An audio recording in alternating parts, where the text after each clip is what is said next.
வணக்கம் நண்பர்களே. கார்த்தி ரேவதி சீரியல் செம பரபரப்பாக போயிட்டு இருக்குன்னே சொல்லலாங்க. பரபரப்பான கட்டத்தில் அதிரடி திருப்பங்கணங்க நம்ம பார்க்க நேரம் சாமுண்டேஸ்வரிக்கு தெரிய வருது. அந்த டிரைவர் பையன் தான் கார்த்தி அப்படின்னு கோபத்தில் துப்பாக்கியை வச்சு தூக்கி வச்சு கொந்தளிக்கிறாங்க. அவனை விட போகிறதில்ல, என் துப்பாக்கியை வச்சு அவனை சுட்டு தள்ள போகிறேன். எவ்வளோ இருந்தோம் அவன் நம்மளை ஏமாற்றி ரேவதிக்கு எம்டிஆட்டு அவனே இருந்திருப்பான் அப்படின்னு அந்த இடத்துல கோபத்தில் கொந்தளிக்கிறாங்க. அதை பற்றி தான் இந்த வீடியோக்குள்ளே பார்க்க போகிறோம். அதுக்கு முன்னாடி சேனலுக்கு லைக் அண்ட் சப்ஸ்கிரைப் பண்ணுங்கள் ஃப்ரெண்ட்ஸ். பக்கத்தில் இருக்க பெல் ஐக்கானையும் கிளிக் பண்ணுங்கள். அப்போ தான் நான் போடுற ஒவ்வொரு வீடியோவும் நோட்டிஃபிகேஷனாக உங்களுக்கு கிடைக்கும். வாங்க ஃப்ரெண்ட்ஸ், வீடியோக்குள்ளே போகலாம். ஃபஸ்ட்டு எடுத்த உடனே பார்த்தோன்னா ஒரு செம அதிரடியான பரபரப்பு கட்டம் தான். பரபரப்பான கட்டத்தில் நம்ம பார்க்க இருக்க நேரம் தாங்க. நம்ம கார்த்தி அழகாக ரேவதி வீட்டுக்கு விருந்துக்கு சாப்பிட்டுட்டு இருக்காங்க. ஒரு கட்டத்தில் பார்த்தோன்னா நம்ம சாமுண்டேஸ்வரி ஹாஸ்பிட்டல்லேருந்து எழும்பி இனி இப்போ நம்ம கண்டிப்பாக அந்த ரேவதியோட எம்டியை பார்த்து ஆகணும் அப்படின்னு எழும்புறாங்க. ஒரு கட்டத்தில் பார்த்தோன்னா என்ன அவசரம் சாமுண்டேஸ்வரி அத்தை இருங்க அப்படின்னு நம்ம மயில் சொல்கிறாங்க. இல்லை மாப்பிள்ள, நான் அந்த ரேவதியோட எம்டி இப்போ விருந்துக்கு வந்திருப்பாரு, அங்கே போய் பார்க்கணும் அப்படின்னு நினைக்கிறாங்க. ஒரு கட்டத்தில் பார்த்தோன்னா சூரியகலாவுக்கு கால் பண்ணுறாங்க.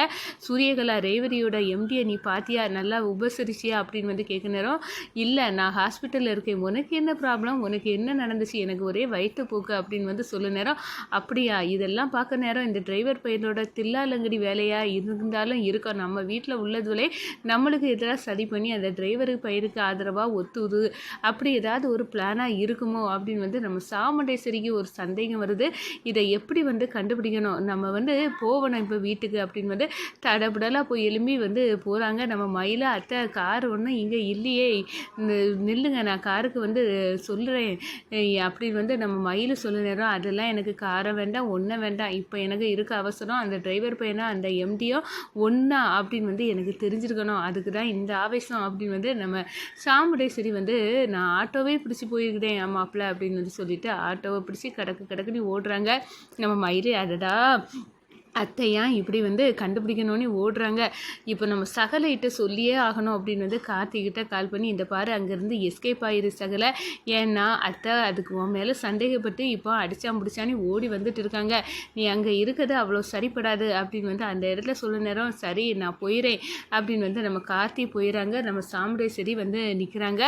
எங்கே ரேவதி உன்னோட எம்டி, அவரை நான் பார்க்கணும் அப்படின்னு சொல்ல நேரம், ஐயையோ அம்மா இவ்வளோ நேரம் விருந்தில் இருந்தார், இப்போ தான் சாப்பிட்டுலாம் முடிச்சு நான் இனி கிளம்புறேன் அப்படின்னு போனார், நீ போனதான் நிற்கிற, இப்போ பாரு அவர் இல்லையே அப்படின்னு சொன்னார், நல்லபடியாக அவரை கவனிச்சிங்களா அப்படின்னு கேட்க நேரம், நல்லபடியாக கவனித்து அனுப்பணும் அப்படின்னு சொல்கிறாங்க. ஒரு கட்டத்தில் பார்த்தோன்னா நம்ம சாமுண்டேஸ்வரிக்கு இன்னும் சந்தேகம் வருவாகுது. அந்த எம்டி நிச்சயமாக அந்த டிரைவர் பயிலாக தான் இருக்க வாய்ப்பு இருக்குது, நம்ம வரதுக்குள்ளே இந்த மயில் ஃபோனை போட்டு இங்கே சங்கு ஊதிருக்கோம், அதுக்கடையில் அவரை இங்கேருந்து எஸ்கேப் ஆகி போயிருக்கான், இது எல்லாமே இந்த திட்டமிட்ட குடும்பத்தோடு சேர்ந்து நமக்கு எதிராக போட்ட சதி அப்படின்னு நல்லா புரியுது. இந்த ரேவதியை நீ இந்த வேலைக்கு போகக்கூடாது, அதையும் நான் கன்ஃபார்ம் ஆக்கணும், இந்த எம்டி உண்மையாட்டே டிரைவர் பையனா அப்படின்னு கன்ஃபார்ம் ஆக்கணும் அப்படின்னு நம்ம சாமுண்டேஸ்வரி ரேவதி கிட்ட சொல்லாமல் கொள்ளாமல் ஆஃபீஸுக்கு அடுத்த நாள் காலையில் கிளம்பி போகிறாங்க. ஒரு கட்டத்தில் பார்த்தோன்னா கோட்டு சூட்டில் பிரம்மாண்டமாக நம்ம கார்த்தி டேபிளில் இருக்காங்க. இதை பார்த்த உடனே சாக்கிறாங்க சாமுண்டேஸ்வரி, நான் நினச்சது சரிதான், இந்த டிரைவர் பையன் தான் எம்டி வேஷம் விட்டுட்டு இங்கே இருக்கான், இவனை உண்டு இல்லைன்னு பண்ணணும் அப்படின்னு கோபத்தில் கொந்தளிக்கிறாங்க. ஒரு கட்டத்தில் பார்த்தோன்னா இப்போ இது எனக்கு துப்பாக்கியை வச்சு இவனை இறை ஆக்கிட வேண்டியதா அப்படின்னு கையில் துப்பாக்கியோடு நிற்கிறாங்க. இந்த சைடு ரேவதி, எம்மா எதுக்காகம்மா கம்பெனிக்கு என்கிட்ட சொல்லாமல் நீ வந்த, இதான் உன்னோட எம்டி ரேவதி அப்படின்னு சொல்லிட்டு, ஆமாம்மா இந்த லூசு பையன் இளையராஜாவை காட்டி என்னை ஏமாத்தினது கணங்க வேறு ஒருத்தரை எம்டின்னு என் பார்வையில் நம்ப வச்சுட்டான், இப்போ எனக்கு நல்லாவே புரியுது, வேணும்னு என்னை ஏமாற்றி சுத்த வச்சுருக்கான், உண்மையான எம்டி இவனோட கம்பெனினா நீ வேலை பார்த்தது போதும் ரேவதி, இங்கேருந்து கிளம்புவோம், எதுக்காகம்மா நீங்கள் இங்கே வேலை பார்த்தது போதும் அப்படின்னு என்னை கிளப்புறீங்க, எனக்கு ஒன்றுமே புரியலை, எதுக்காக உங்களுக்கு இவர் மேலே கோபம், இவர் உங்களுக்கு ஏற்கனவே தெரியுமா அப்படின்னு எல்லாம் கேட்குறாங்க. இவரை ஏன் தெரியாது, இவரை நல்லாவே தெரியும் ரேவதி, இவன் வேண்டாம், இந்த கம்பெனியும் வேண்டாம், ஒன்றும் வேண்டாம், வேலையும் நியாயம் அப்படின்னு சொல்ல நேரம் புரியலைம்மா, எதுக்காக நீங்கள் இப்படி சொல்கிறீங்க, என்கிட்ட சொன்னால் தானே புரியும் அப்படின்னு வந்து சொல்ல நேரம் நம்ம மயில் எல்லாருமே வந்து ஓடி வராங்க. நம்ம அத்தை இங்கே குழப்பம் பண்ண வந்திருக்காங்க அப்படின்னு வந்து தெரிஞ்சு ஒரு கட்டத்தில் பார்த்தோன்னா, இந்த பாரு ரேவதி, இது உன்னோட புருஷன் கார்த்தி தான், உனக்கு நடந்த ஆக்சிடெண்ட்டில் உனக்கு கல்யாணம் ஆனதே மறந்துட்டு அப்படின்னு வந்து சொல்ல நேரம் ஆஃபீஸில் இருக்க பிரியா எல்லாம் அரண்டு நிற்கிறாங்க. அப்போ எப்படி கல்யாணம் ஆனவரா, அவரோட பொண்டாட்டி தான் ரேவதியா, இது தெரியாமல் நம்ம பாட்டுக்கு அவரை கைக்குள்ளே கொண்டு வரணும், அது எதுன்னு வந்து ஏகப்பட்ட திட்டத்தை போட்டு சுற்றுறமே அப்படின்னு வந்து அந்த இடத்துல நினைக்கிறாங்க.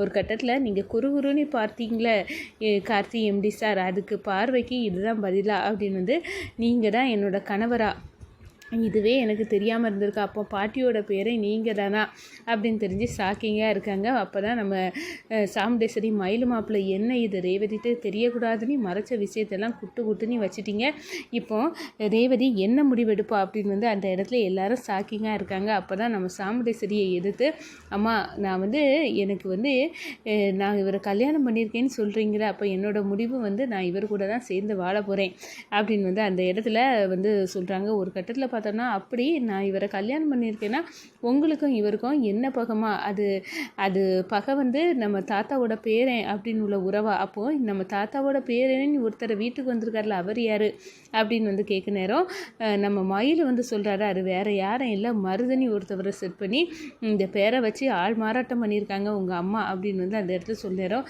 என்னது எங்கள் அம்மா இப்படிப்பட்ட சீப்பான விஷயத்தில் பண்ணுவாங்கன்னு எனக்கு இப்போ தான் வந்து புரியுது, இவ்வளோ கேட்டுக்கிட்ட விஷயத்த நீ எப்படிம்மா பண்ணலாம், பாட்டியோட பேரணி ஒருத்தனை கூட்டிகிட்டு வந்து நான் ஏற்கனவே கல்யாணம் ஆகியிருக்கேன், என்னை வந்து அடுத்த நபரை கல்யாணம் பண்ணி வைக்க நீ எவ்வளோ வேலையை பண்ணியிருக்கேன் அப்படின்னு வந்து அந்த இடத்துல அரண்டு போய் நிற்கிறாங்க. இந்த சைடு பார்த்தோன்னா நம்ம கார்த்தியோட கையை பிடிச்சி, போதும் இதுக்கு மேலே வந்து நம்ம ரெண்டு பேரும் தனித்தனியாக பிரிஞ்சு வாழ வேண்டாம், நீ சேர்ந்து தான் வாழணும் அப்படின்னு வந்து கார்த்தியை அப்படியே வந்து கெட்டி பிடிக்கிறாங்க. நம்ம சாமுண்டேஸ்வரிக்கு அப்படியே அரண்டு போய் நிற்கிறாங்க. என்ன பார்க்குற மருதோ, இனி இங்கே உனக்கு என்ன வேலை, நீ பெட்டியை தூக்கிட்டு வந்து வழக்கமாக உன் ஊருக்கே கிளம்பிடு அப்படின்னு வந்து நம்ம மயில் சொல்ல நேரம் நம்ம மருதுக்கும் சூரியகலாவும் அரண்டு போய் நிற்கிறாங்க. பேக்கும் கையுமா தூக்குறாங்க. இந்த பாருங்கள், ஆள் மாறாட்ட கேஸில் உங்களை உள்ள தள்ளதுக்கு முன்னாடி எந்த கலாட்டாவும் பண்ணாமல் இங்கேருந்து காலி பண்ணி போயிருங்க அப்படின்னு வந்து நம்ம ராஜராஜா சொல்லுது கேட்டுக்கிட்டு நம்ம பெட்டி படுக்கைகளை சுருட்டிக்கிட்டு மயிலும் சூரியகலாவும் களை இறங்குறாங்க. இங்கே சாமுண்டேஸ்வரி பேயறிஞ்சிருக்கனக்கா நிற்கிறாங்க. எது எல்லாம் ரேவதிக்கு ஞாபகப்படுத்தினா அவள் உயிருக்கு ஆபத்துட்டு நான் மறைச்சணும், அந்த விஷயம் எல்லாம் இப்போ போட்டு உடைச்சிட்டாங்க. ரேவதிக்கு உயிரை விட இவங்களுக்கு அந்த டிரைவர் மாப்பிள்ளையை இந்த வீட்டுக்கு வர வைக்கணும், ரேவதி கூட சேர்த்து வைக்கணும், இதுதான் அவங்களுக்கு ஒன்றுக்குள்ளே ஒன்று செய்யணும்னு இருந்திருக்கு. அதுக்கு தான் இந்த வேலையெல்லாம் பண்ணியிருக்காங்க. இப்போ நல்லாவே புரிந்து மொத்த குடும்பமாக சேர்ந்து என்னை வந்து கூமுட்டை ஆக்கியிருக்காங்க அப்படின்னு வந்து நம்ம சாமுண்டேஸ்வரி புரிஞ்சுக்கிறாங்க. சாமுண்டேஸ்வரி பார்த்து நம்ம ராஜராஜா கேட்குறாங்க, என்ன சாமுண்டேஸ்வரி, ஏன் வந்து நீ வந்து திருந்தவே மாட்டிய, மாப்பிள்ளை நம்ம குடும்பத்துக்காக எவ்வளவோ நன்மை செய்திருக்காது, அதெல்லாம் நினச்சி பார்க்க மாட்டியா அப்படின்னு வந்து கேட்க நேரம், என் அம்மா சாவுக்கு காரணமான குடும்பம் அப்படின்னு உள்ள எண்ணம் தான் எனக்கு வந்து கோபத்தை தூண்டுது அப்படின்னு வந்து நம்ம சாமுண்டேஸ்வரி வந்து கொந்தளிக்கிறாங்க.